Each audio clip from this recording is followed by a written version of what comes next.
Saudara-saudari yang dikasihi Tuhan, ada sebuah kisah tentang sebuah keluarga muda. Mereka secara ekonomi cukup mapan. Suaminya seorang pelaut, istrinya itu mengelola beberapa perusahaan, dan kemudian sang suami itu dalam pelayarannya meninggalkan istrinya. Tentu ada kerinduan. Karena kerinduan itu maka sang suami hendak pulang mengunjungi istrinya di rumah bersama satu momongan anak kecil. Artinya mereka sudah punya anak. Dan begitulah keadaan biasanya di pelabuhan. Saat suaminya tiba, sang istri menjemput. Namun sayang orang lalu lalang membawa barang-barang, memikul tas, memikul berbagai macam dos, hingga tanpa sadar seorang pekerja di pelabuhan mendorong ibu itu sampai anaknya kemudian terlepas dari gendongan dan jatuh ke dalam laut. Anak itu masih kecil, tangannya naik turun. Sang ibu berteriak, "Tolong anak saya!" Tidak ada seorang pun bergerak.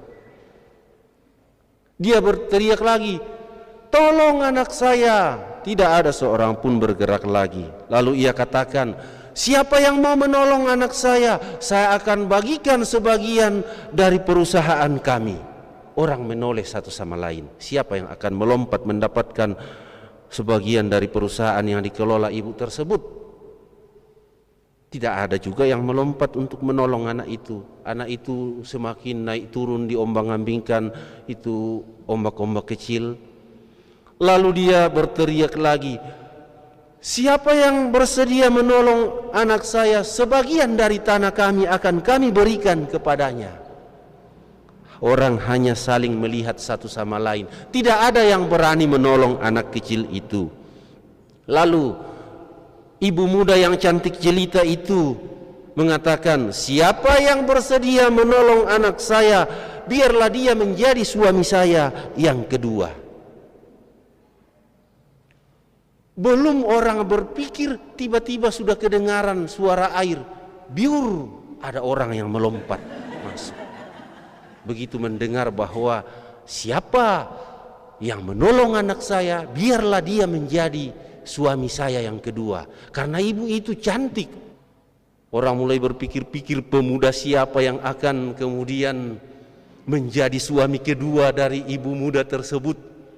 Tiba-tiba orang menunggu ketika dia muncul dari dalam air, karena dia tercebur ke dalam air.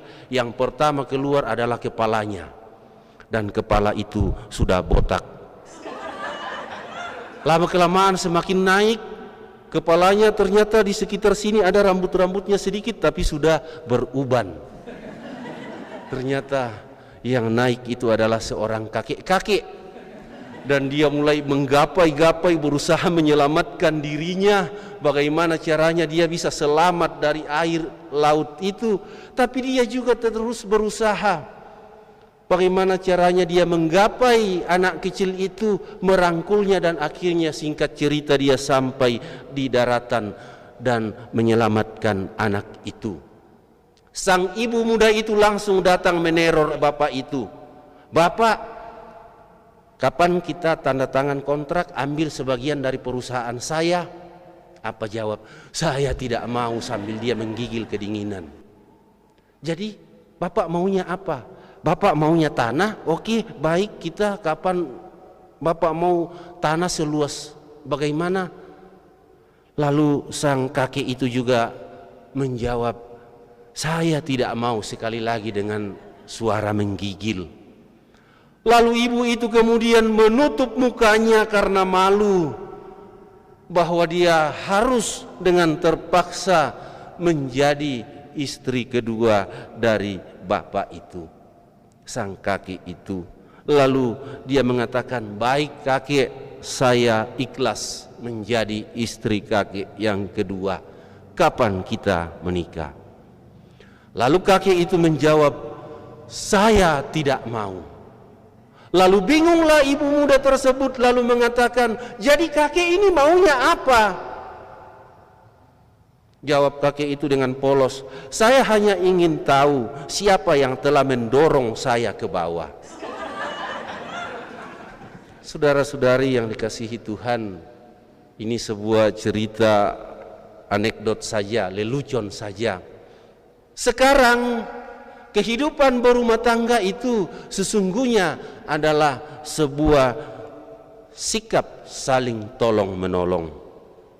Jika kita baca bacaan pertama hari ini dari kitab Kejadian bab 2 itu ayat 18 sampai 25 yang dibaca tadi pertama, menceritakan bahwa ketika Allah menciptakan segalanya dan menciptakan laki-laki, yaitu yang disebut dalam bahasa kitab suci Adam, manusia pertama, Dia mengatakan, "Tidak baik kalau manusia itu seorang diri saja.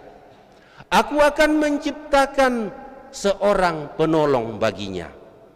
Maka saudara-saudari terkasih, kita dengar bagaimana kisah itu berlanjut.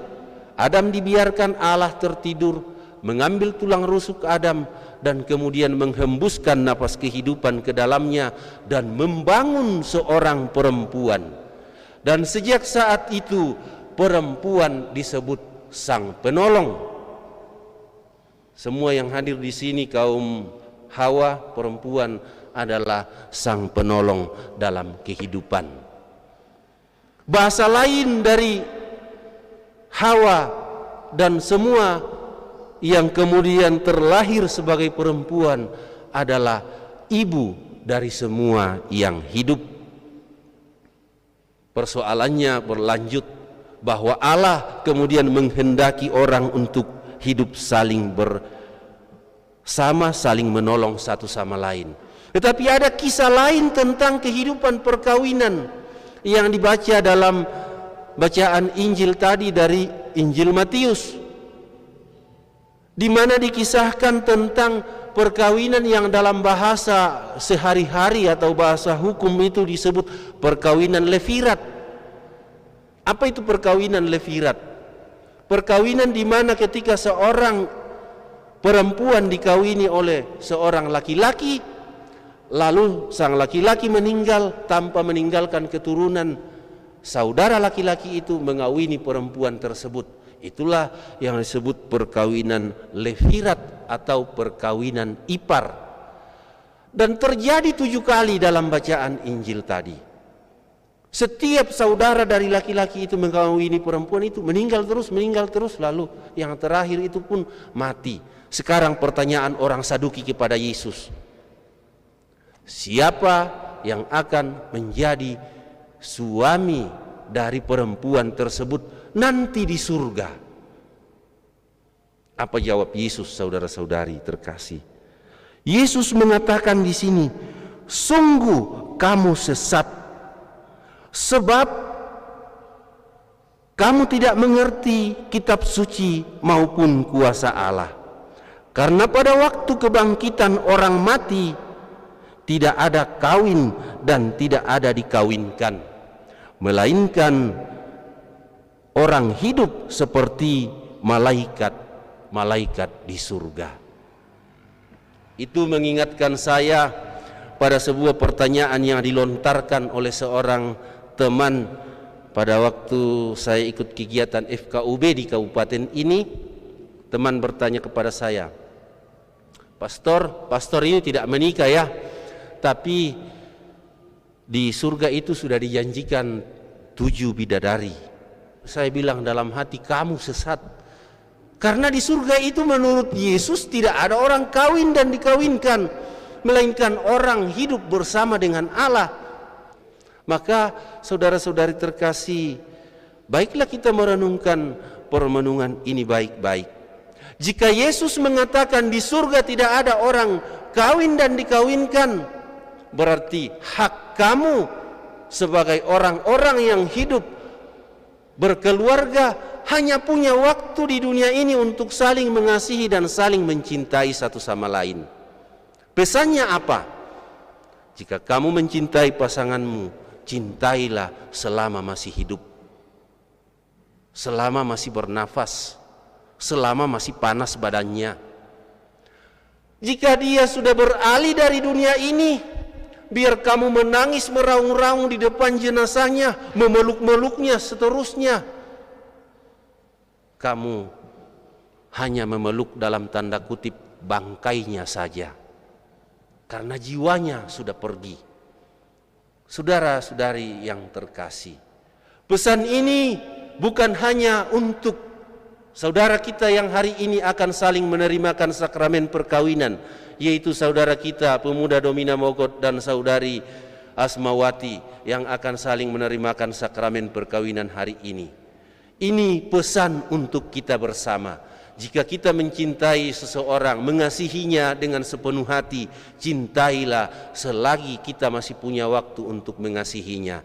Dengan demikian, semoga pesan sabda Tuhan hari ini menjadi bekal dalam kehidupan kita, menjadi bekal bagi perjalanan kedua saudara dan saudari kita yang akan saling mengikatkan diri hari ini.